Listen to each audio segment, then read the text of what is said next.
Один день из жизни моей ученицы. Sveiki, Lēl. Ko mēs šodien darīsim? Es gribu nokrāsot matus. Ļoti jauki. Es varu taisīt? Ja, Jā. protams. Labi.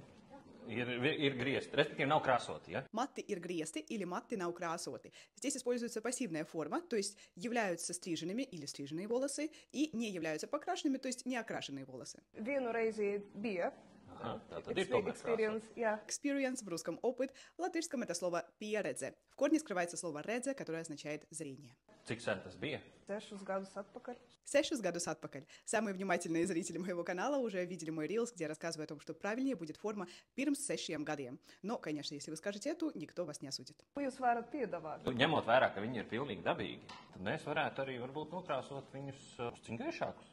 Jā. Jā. Es jums iesēšu šo domu, lai jūs par to padomājat. Интересную фразу сказал наш мастер «iesēt domu», то есть посеять мысль. Labi. Tad šoreiz mēs varētu uztaisīt kopšanas procedūru. Ko jūs sakat par to? Nu, labi, jā. Nu, labi. Jā. Arī mēs šoreiz nekrāsojam. Es vienalga jums parādīšu tos variantus, ko mēs varētu nokrāsot. Labi. Vēl viena laba lieta par krāsu ir tāda, ka, ja mēs viņus regulāri krāsosim, tad tā pūkainība Паукайнība. От слова паукайнс, пушистый. un sausums pazudīs. Respektīvi, mati būs daudz labākā stāvoklī, viņi būs vieglāk arī veidojami. Веглак вейдоями. По-русски будет немножко странно звучать, легче укладываемые или формируемые, но имеется в виду, что волосы будет легче укладывать. Un vieglāk kontrolējami. Mēs tā sākam frizieru valodā. Ja? Forši, jā. Tātad, kādi varētu būt varianti, mēs varam skatīties uz kaut kādiem toņiem šeit. Piemēram, ja mums gribas kaut ko gaišāku, mēs varam skatīties drusciņ šeit. Друсцинь может иметь много разных вариаций, и друсцит, и друсцитинь, и друску, но все это означает одно и то же, немножко, чуть-чуть. Un, ja nu gribās tādus, tiešām smuki šokolādīgus, tad šitie ir visaktuālākie toņi šobrīd.